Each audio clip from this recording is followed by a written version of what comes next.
Hi, welcome to our channel of IGNOU Audiobooks, Indira Gandhi National Open University. School of Agriculture, SOA. रेशम कीट पालन में certificate, CIS. BLP 001 रेशम उत्पादन का परिचय. खंड 1 भारतवर्ष में रेशम उत्पादन. इकाई 1 रेशम उत्पादन का महत्व. 1.0 इस इकाई को पढ़ने के पश्चात आप समझ पाएंगे. ग्रामीण रोजगार स्रोतों की भांति रेशम उत्पादन की क्षमताओं और विदेशी मुद्रा अर्जन के लिए इस उद्योग के महत्व को समझने. विविध रेशम कीटों और उनके पोषक पौधों में भिन्नता करने. रेशम उत्पादन को सुदृढ़ करने के लिए प्राप्ति विविध समर्थन प्रणालियों को निश्चय करने और रेशम उत्पादन प्रशिक्षण और दक्षता कौशल को बढ़ाने में शामिल संगठनों की पहचान करने. 1.1 रेशम उत्पादन ग्रामीण रोजगार गरीबी उन्मूलन और विदेशी मुद्रा अर्जन में अहम भूमिका निर्वाह करता है. रेशम उत्पादन के विविध क्षेत्रों में अनेकों उद्यमिक अवसर उपलब्ध हैं. यह विविध राज्यों जैसे कर्नाटक, आंध्र प्रदेश व्यावहारिक रूप में किया जाता है और राज्य जैसे जम्मू और कश्मीर, पश्चिम बंगाल, मध्य प्रदेश और महाराष्ट्र ने भी इलाकों में वन्य रेशम के उत्पादन को आराम लाया जाता है. 60 लाख से अधिक व्यवहार में लाना प्रारंभ किया है. गैर हितूली रे झारखंड, उड़ीसा और मध्य प्रदेश में व्यवहार में लोग रेशम उत्पादन कार्यों में शामिल हैं. यह आवश्यक है कि रेशम उत्पादकों की दक्षता को उनके द्वारा रेशम उत्पादन की संपूर्ण भागती का उपयोग गुणात्मक अच्छे कोया उत्पादन के लिए किया जाए और इससे लाभदायक आय अर्जित की जाए. 1.2 क्या आप ये जानते हैं कि रेशम उत्पादन क्या है? आइए तो हम समझें कि रेशम उत्पादन का क्या अर्थ है. रेशम उत्पादन एक कृषि आधारित उद्योग है. कच्चे रेशम उत्पादन के लिए इसमें पोषक पौधों की कृषि और रेशम कीट पालन शामिल हैं. रेशम उत्पादन के अंतर्गत विविध क्रियाकलापों में रेशम कीटों को खिलाने के लिए उनके पोषक पौधों की कृषि जिससे कीट पालन द्वारा रेशम कोया उत्पादित होते हैं, उत्पादित कोसा का धागाकरण, बिना लिपटे रेशम को एक धागे में बनाने की कार्यवाही और कीमती उत्पादों को तैयार करने के लिए कपड़े की बुनाई इत्यादि सम्मिलित हैं. अब आइए उपयोगी रेशम के बारे में जानकारी प्राप्त करें. रेशम वस्त्रों की रानी कहलाता है और यह अपनी विशेषताओं जैसे आरामदायकता, भायांदारता और यह पहनने पर सुलभता के लिए जाना जाता है. चीनी साहित्य के अनुसार चीनी राजकुमारी शिलिंगटी ने इराकी खोज चाय के कप में की थी. ईरान ने अन्य प्राकृतिक और कृत्रिम धागों की चुनौतियों पर विजय प्राप्त की है और रावियों से यह बिना विवादित वस्त्रों की रानी की प्रतिष्ठा के रूप में सम्मानित रहा है. रेशम भारत के जीवन और संस्कृति में परस्पर मिश्रित हो चुका है. यद्यपि भारत देश सभी किस्मों के रेशम उत्पादों को पैदा कर रहा है जैसे पहनने के कपड़े, कार्य, ओढ़नी, अन्य अनेकों तैयार पोके इत्यादि, इनमें से रेशम की साड़ियों अपने ढंग की अनोखी हैं. प्राचीन काल से यह भारतीय नारी का परिधान रही हैं. भारतीय साहित्य में इस रेशम के अनेकों संदर्भ हैं. देयाई के बुनकरों की लबकारी में साड़ी एक अद्वितीय नमूना है. साड़ी मतलब रेशम भाव से मिलता जुलता अन्य भाव है. यदि रासायनिक रूप में बात करें तो रेशम एक प्रकार की प्रोटीन का बना होता है. रेशम कीट चुने हुए पोषक पौधों की पत्तियों पर आहार करता है और रेशम धागों का आवरण, जिसे कोशा कहते हैं, बनाता है. रेशम कीट के जीवन चक्र में 4 अवस्थाएं जैसे अंडे, दिग्भक, प्यूपा और भाल्व होती हैं. मनुष्य रेशम प्राप्त करने के लिए कीट को कोसा अवस्था अगली अवस्था में प्रवेश करने के लिए गतिरोध पैदा करता है. वह कोरोरो रेशम तंतु उत्पादित करता है जिसका उपयोग स्वपन रामान कपड़ों को बुनाई में करता है. भातुती रेशम गुणवत्ता की दृष्टि से अन्य किस्मों से उत्तम माना जाता है. भातुत बोगबिक्रा मोरिरेमी कीट का पोषक पौधा है. गुणवत्ता की दृष्टि से द्विप्र रेशम बहुप्रज रेशम से उत्तम माना जाता है. भारत रेशम उत्पादन का 90% हिस्सा बहुप्रज रेशम के रूप में ही करता है. भातुती रेशम अन्य किस्मों की तुलना में गुणवत्ता में उत्तम माना जाता है. बोगबिक्रा मोरी भातुती रेशम कीट भातुत की पत्तियों पर आहारण करता है. चित्र 1.1 देयाई के उत्पादन में लगभग 92% हिस्सा भातुत रेशम का है. भातुती रेशम का उत्पादन कर्नाटक, आंध्र प्रदेश, तमिलनाडु, केरल, महाराष्ट्र, पश्चिम बंगाल तथा जम्मू और कश्मीर में किया जाता है. मूगा रेशम कीट एंथोरिया अरामा असाधारण सुनहरे चमकीले पीले रंग के रेशम को साबित करने वाला अद्वितीय कीट है. चित्र 1.2 मूगा उत्पादन में भारत का एकमात्र अधिकार है और इसका श्रेय अराम राज्य को जाता है. ये लोकप्रिय नाम मूगा एक असमिया भाव है जो कोसा के भूरे रंग को प्रदत्त करता है. इसका वितरण पश्चिम हिमालय से नागालैंड, अराम के कचार जिले और दक्षिण त्रिपुरा तक मिलता है.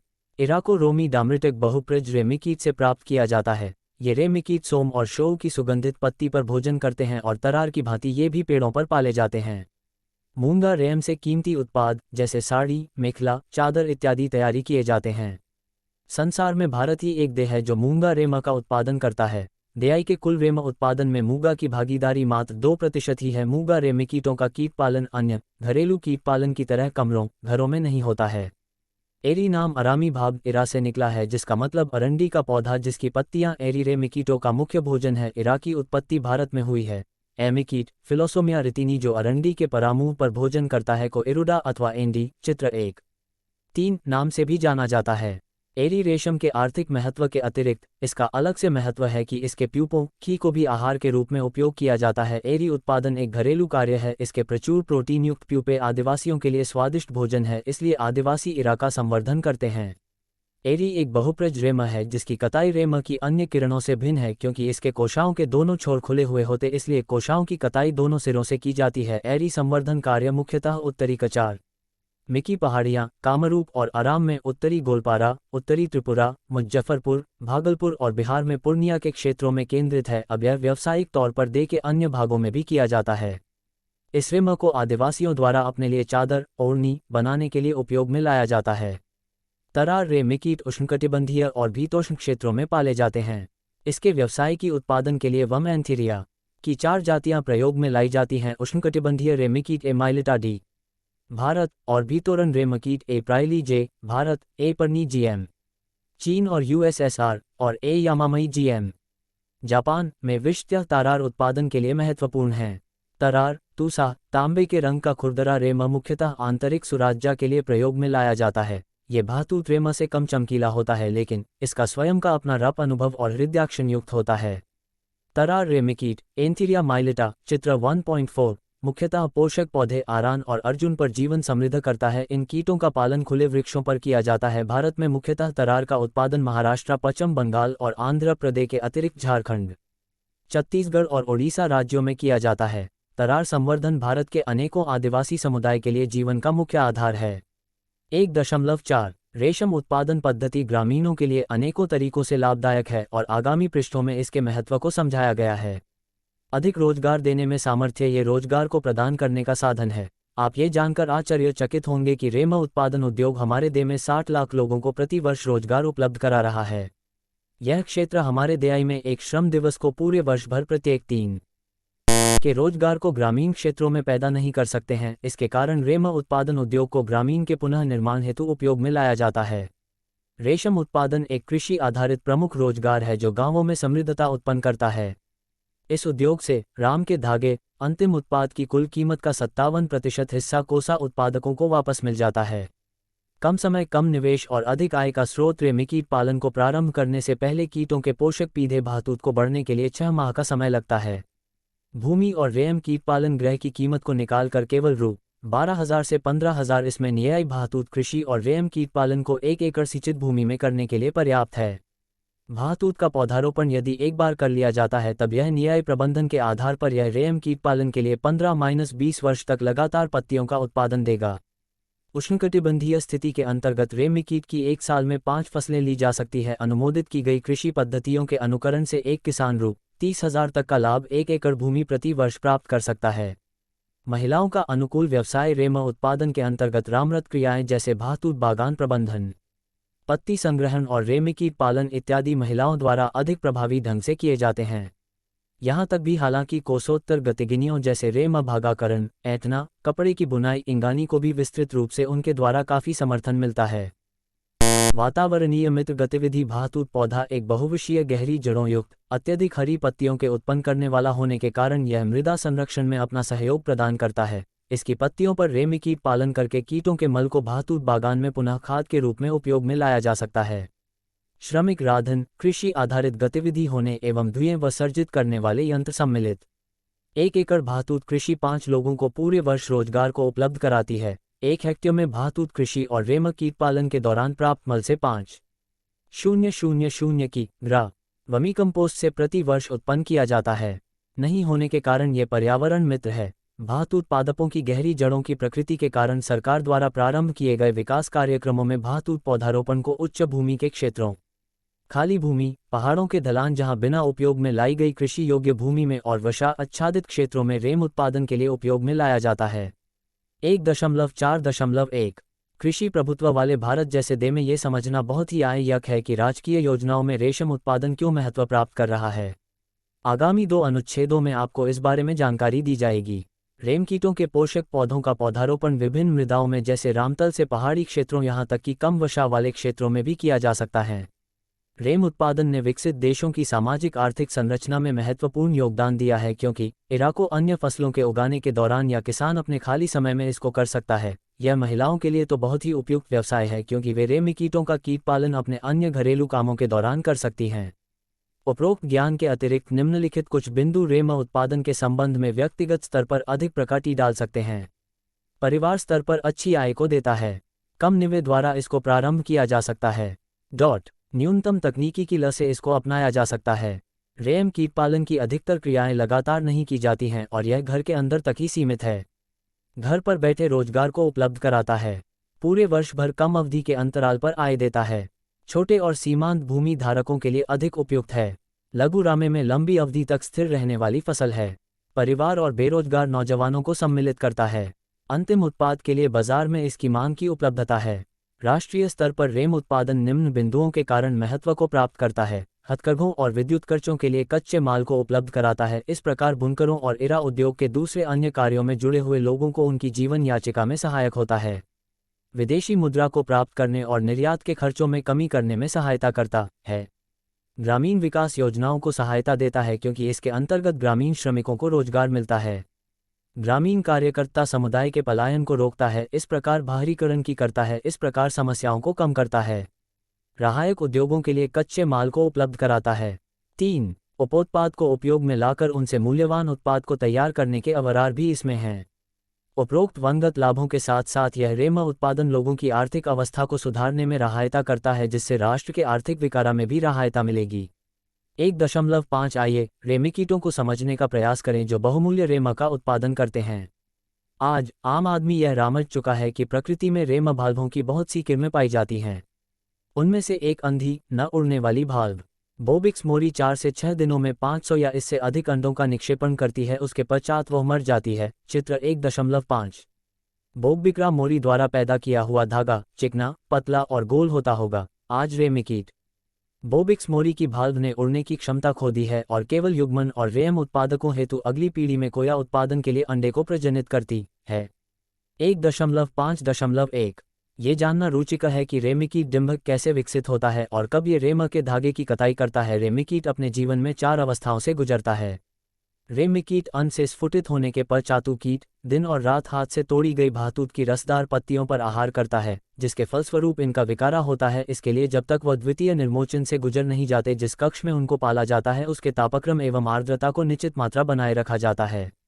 चौथी अवस्था द्वितीय निर्मोचन के पश्चात रेमी कीटों को टॉड पर कीटों रखकर उन्हें आहार में भातूत की पत्तियों सहित भाखा को दिया जाता है, जब तक वह सभी चारों अवस्थाओं को पूरा नहीं कर लेते हैं।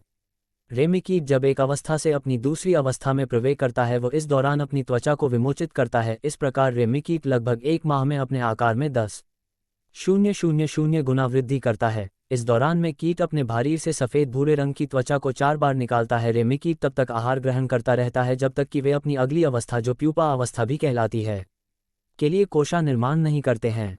कोशा कताई के दौरान रेमी कीट अपनी रेम ग्रंथियों से जैल राद्री या पदार्थ का ग्राव करता है, जो वायु के संपर्क में आने पर कठोर हो जाता है और यह कीट उराश्राव को अपने चारों तरफ लपेटकर कोसा का निर्माण करता है। ये कोरो भाष्क दिनों में 4 से 5 दिन में तुड़ाई के लिए तैयार हो जाते हैं। प्रजाति और वातावरणीय परिस्थितियों की निर्भरता के आधार पर रेमी कीट अपना जीवन चक्र प्रायः 25 से 35 दिनों में पूरा कर लेता है। आइए संक्षेप में इस बात पर ध्यान दें कि कोसा संग्रहण के पश्चात क्या होता है। पहले प्यूपा को मारने के लिए कोसा को गर्म पानी में पकाया जाता है। इसके पश्चात कोशाओं को गर्म पानी में कड़े बुने हुए धागों को ढीला करने के लिए डुबोया जाता है। अंत में इन उपचारित कोशाओं के धागों को रील पर लपेटा जाता है। प्रत्येक कोसा में 600 से 1000 मीटर तक लंबा धागा होता है। 5 से 8 कोशाओं के अति महीन तंतुओं को एक निश्चित मोटाई का धागा बनाने के लिए आपस में ऐंठा जाता है।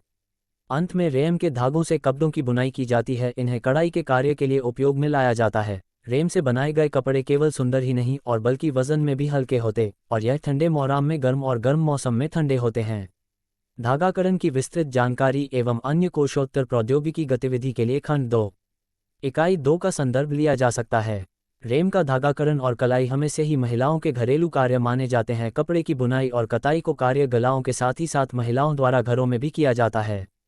देआई के प्रत्येक रेम उत्पादन करने वाले क्षेत्रों में रेम उत्पादक परिवार की महिला अपना अधिका समय रेमी कीट को आहार खिलाने, उनकी देखभाल और निरीक्षण, रेम गुत्ती सुझाने, कताई, कपड़े की बुनाई, रंगाई और रेम की कढ़ाई में लगाती है। 1.6 यद्यपि भारत में रेशम उत्पादन वैदिक काल से किया जाता है, लेकिन क्या आप जानते हैं कि तिब्बत के रास्ते से चीन से आकर भारत में इसका प्रसार 140 वर्ष ईसा पूर्व हुआ है। लघु अवधि 300 ईसा मृत्यु के पर चालू रेम उत्पादन पश्चिम की तरफ प्रसारित हुआ और इस प्रकार रेमी कीट का उत्पादन भारत में स्थापित हुआ। ये भी कहा जाता है कि 440वीं ईसा पश्चात कोहटन का राजकुमार, जो आज हिटियान के नाम से जाना जाता है, जिसकी राजधानी टिक्लामकन के उरार के किनारे थी, बंदी बनाकर जीता था। ऐसा कहा जाता है कि यह राजकुमारी अपने घने बालों में रेम को अंडों को छिपाकर उनको सरकारी करके यहाँ से आई थी। लगभग 550 ईसा की मृत्यु के पश्चात वो नेरेटोरियन धर्मप्रचारक बाइजेंटाइन भाराक के जर्टीनियन न्यायालय में खोखले बोआ की छड़ी में छिपे रेम अंडों के साथ न्यायालय में उपस्थित हुए। उनकी निगरानी में अंडों से रेमी-कीट प्रस्फुटित हुए और कीटों ने कोशों का निर्माण किया। अंत में बाइजेंटियम रेम व्यापार का केंद्र बना। बाइजेंटाइन चर्च और राज्य ने इसके प्रोत्साहन के लिए भयानदार कार्यालयें आयोजित की, लेकिन उत्पादन के रहस्य का एकाधिकार अपने साथ रखा। इस प्रकार रेम उद्योग पूर्वी मध्य क्षेत्र में स्थापित हुआ और उसका बाजार सामान्य स्तर के चीनी रेमा उद्योग तक सीमित रहा। 6वीं शताब्दी तक पर्शियन ने भी रेम की बुनाई में प्रवीणता प्राप्त कर उन्होंने स्वयं बढ़िया नमूनों और तकनीक को विकसित किया। ये केवल 13वीं शताब्दी थी जबकि इटली ने 2000 अनुभवी बुनकरों को कॉन्टेंटपोल से भामिल करके रेम उत्पादन को प्रारंभ किया, जिसके परिणामस्वरूप रेम उत्पादन विस्तृत प्रकार से यूरोप में फैल गया। चित्र 1.7 में देश के विभिन्न भागों में विविध प्रकार के रे नाम के उद्योग से संबंधित कार्य को प्रदर्शित किया गया है। 1.6.1 प्राचीन काल में रेम विकारा के बारे में कुछ महत्वपूर्ण तथ्यों को निम्न प्रकार से दिया गया है। रेम व्यापार का प्रारंभ ईसा पूर्व की 2वीं शताब्दी से पहले हुआ। इसके पश्चात चीन के भाराक हैन यूसी के राजदूत ने पाया और मेसोपोटामिया में विभिन्न उपहारों के साथ यात्रा की, जिसमें रेम भी सम्मिलित था। ये 97 ई पश्चात ये रेम बगदाद पहुंचा और मुख्य प्रकार के रेम की खोज की गई। ग्रीक और रोमन के लोगों ने लगातार बातचीत प्रारंभ की, जो 400 बीसी के दौरान रेम का साम्राज्य था। रोमन सम्राट हेलियोगिबेल्रा ने 218-222 ई पश्चात रेम को पहना। 380 ई पश्चात में मेर्शिलिंद्रा एमेवेनरा ने यह उल्लेखित किया, the use of silk which was once confined to the nobility has now spread to all classes without distinction even to the lowest. सदियों तक रेम की अभिलाषा बढ़ती रही है। यद्यपि विव बैंक पोषित राष्ट्रीय रेम उत्पादन परियोजना एनएसपी द्वारा 1990 के दौरान बड़ी गति से कई राज्यों में रेम उत्पादन को प्रस्तुत करने के प्रयास किए गए, इसके बावजूद भी अभी तक रेम उत्पादन कुछ परंपरागत रेम उत्पादन करने वाले राज्यों तक ही सीमित रह गया है। भारत में रेम उत्पादन का लागत मूल्य चीन की अपेक्षाकृत काफ़ी अधिक है, इसलिए आयातित चीनी रेम भारतीय बुनकरों के लिए रास्ते मूल्य पर उपलब्ध है। चीन में रेम उत्पादन प्रणाली भारत की अपेक्षा काफ़ी उत्तम है। इस प्रकार उत्पादन प्रणाली में भारतीय रेम की गुणवत्ता और उत्पादकता को सुधारने के पर्याप्त अवसर हैं। भातूत को उखाड़ने और बाहरीकरण के कारण भातूत क्षेत्र में तेजी से गिरावट आ रही है। भारत में धागाकरण खंड असंगठित है। 60% भारतीय द्वारा कच्चे रे राम का उत्पादन आदिकाल से पुरानी चरखा प्रौद्योगिकी द्वारा किया जाता है और 35% का कुटीर धागाकरण यंत्र से और केवल 5% को फिलेचर द्वारा पैदा किया जाता है। कि दे में वर्तमान रेम उत्पादन दे मौन की पूर्ति नहीं कर सकता है, इसलिए पड़ता है। ये बात अच्छी तरह मालूम है कि भारत में रेम की उत्पादकता और गुणवत्ता में सुधार के काफ़ी अवरार है। WTO रामजीता के लागू होने के कारण व्यापार मुक्तिकरण के फलस्वरूप रेम उद्योग को रेम की अधिक कीमत और निम्न गुणवत्ता स्तर के कारण संकट पैदा हो गया है। भारत को कच्चे रेम का आयात करना। 1.8 रेम कीटों के प्रकार, वितरण, उत्पादन और लाभों के बारे में सीखने के पश्चात ये रांगतपूर्ण है कि हम रेम उत्पादन में लागत और लाभ के बारे में जानकारी प्राप्त करें। रेम उत्पादन छोटे, सीमांत और बड़े स्तर के किसानों के लिए उपयुक्त है। इस कारण एक के किसानों के लिए उपयुक्त है, पूरा कारण इसकी आर्थिकी भी परिवर्तनशील होगी। अब हम सभी यह जानते हैं कि भातूत की कृषि विभिन्न कृषि जलवायु की परिस्थितियों एवं वर्षा आधारित और सिंचित दोनों ही क्षेत्रों में की जा सकती है। लेकिन आधुनिक अनुसंधान विकारा इसको जानता है कि भातूत की कृषि अंतररयन के रूप में अन्य पौधारोपण वाली फसलों के साथ बिना उनकी आय में कमी लाए की जा सकती है। उसी की भांति रेम कीट पालन विविध स्तर पर जलवायु उपलब्धता के अनुसार विभिन्न मौसम के दौरान पूरे वर्ष भर किया जा सकता है। रेशम उत्पादन छोटे और मध्यम कृषकों के लिए तुलनात्मक कम निव्यायी और अधिक आय की क्षमता के कारण अधिक उपयोगी है। केंद्रीय रेमोत्पादन अनुसंधान और प्रशिक्षण संस्थान CSRTI, माइसौर द्वारा उष्णकटिबंधीय अवस्थाओं में रेम उत्पादक कृषकों के सर्वेक्षण द्वारा ये स्पष्ट हुआ कि लघु कृषक सिंचित अवस्था में 1 एकड़ भूमि से शुद्ध रु 46,339 की आय और 1 एकड़ वर्षा आधारित भूमि से रु 7,800 की आय एक वर्ष में रेम उत्पादन से पैदा कर सकता है। सुनिश्चित सिंचाई अवस्था में 70 दिनों के अंतराल पर एक कृषक एक वर्ष में 5 फराले ले सकता है। इसके अतिरिक्त रेम उत्पादन भारत के उच्च वर्ग के धन को ग्रामीण लोगों तक हस्तांतरित करने में मदद करता है, क्योंकि रेम अधिक मूल्यवान सामग्री है और धनाढ्य लोगों द्वारा इसका अधिक मात्रा में उपयोग किया जाता है। अच्छी योजनाओं और प्रबंधन द्वारा इसकी 5 फसलों के स्थान पर 10 फसलों को एक वर्ष में लिया जा सकता है। ये प्रणाली विभिन्न आय स्रोतों जैसे उपयुक्त भूमि, श्रम और पूंजी के प्रभावकारी उपयोग से प्रबल बनता है, जिससे अधिक लाभ प्राप्त होता है। रेम उत्पादन प्रति एकड़ प्रति वर्ष 506.20 श्रमिकों को रोजगार उत्पन्न कराता है। रेम उत्पादन कार्यों में महिलाओं की भागीदारी काफ़ी अधिक है। महिला श्रमिकों का रेम उत्पादन में 56.70% अंगदान होता है। इसके अतिरिक्त कृषि में श्रमिकों की मीरामी बेरोजगारी को रेम उत्पादन में प्रभावी ढंग से उपयोग में लाया जा सकता है। आप रेम उत्पादन की आर्थिकी के बारे में विस्तार से पाठ्यक्रम 3 के खंड 3 में सीखेंगे। रेम उत्पादन विदेशी मुद्रा अर्जन में भी सहायता करता है। भारतवर्ष रेम सामग्रियों के निर्यात से 1,500 करोड़ रुपये एक वर्ष में अर्जित करता है। 1.9 विविकरण के संदर्भ में गुणवत्ता संसार भर में महत्वपूर्ण भूमिका निर्वाह करती है और यह रेम संवर्धन के लिए भी सत्य है। इसलिए रेम उत्पादन से जुड़े लाभार्थियों को गुणवत्तायुक्त उत्पादों के उत्पादन पर अधिक ध्यान देना चाहिए। इस संबंध में यह आवश्यक है कि हम कोसा और कच्चे रेम की गुणवत्ता के बारे में जानकारी प्राप्त करें। गुणवत्ता युक्त कोसा से क्या तात्पर्य है? गुणवत्ता युक्त कोसा उत्पादन से तात्पर्य है कि एकसमान रूप, आकार, कम विरूपित कोसा प्रतितर और अच्छे धागाकरण क्षमता वाले कोसा का उत्पादन इन मानकों की प्राप्ति उपयुक्त प्रौद्योगिकी और पद्धतियों के अनुकरण द्वारा होती है, जो कि धातु उत्पत्ति उत्पादन और रेम कीट पालन के लिए अनुमोदित की गई है। कुछ रादोषित कोशाओं के लिए कोसा समूह का नग्न आंखों से परीक्षण निम्न प्रकार के कोशाओं की पहचान करने के लिए किया जा सकता है। 1. गलित कोसा 2. युग्मित कोना 3. फोकी कोना 4. दागित कोशा 5. पतले सिरों वाला कोसा 6. झीना कोशा 7. कुरचित कोसा 1. कोसा के तंतु की न टूटने वाली लंबाई 2. अपरिवर्तित दैन्य 3. सरांजन 4. निर्मलता 5. समता 6. स्वच्छता 7. दीर्घीकरण आदि। गुणवत्ता मानकों की विस्तृत जानकारी के लिए आप खंड 2 की इकाई 2 का संदर्भ ले सकते हैं। 1.9.1 रेम उत्पादन की स्पोर्ट प्रणाली में अनुसंधान प्रणाली शामिल है, जिसके अंतर्गत इसमें उन सभी को सम्मिलित किया जाता है जो नई प्रौद्योगिकी अनुसंधान से जुड़े हुए हैं। अनुसंधान प्रसार प्रणाली, जो अनुसंधान प्रणाली से प्रौद्योगिकी को लेकर उसका जरूरतमंद ग्राहकों के बीच प्रचार करती है, जिससे कृषक नई प्रौद्योगिकी को रामझे और उरो अपनाए।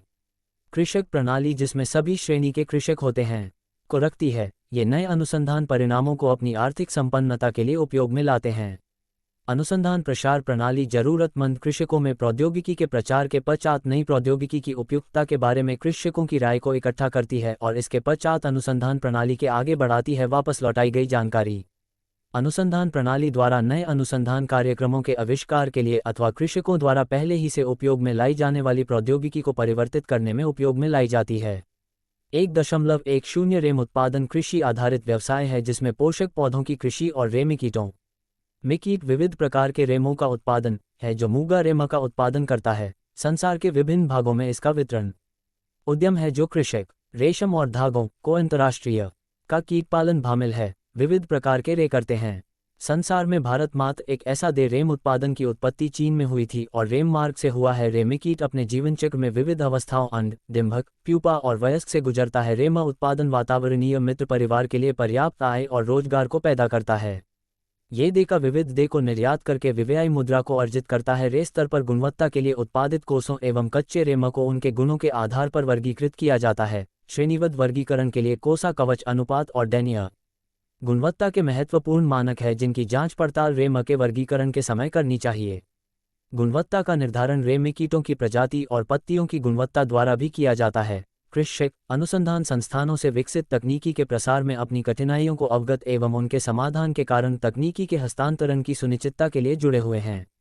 धन्यवाद। मिलते हैं अगले वीडियो में अगले पार्ट के साथ।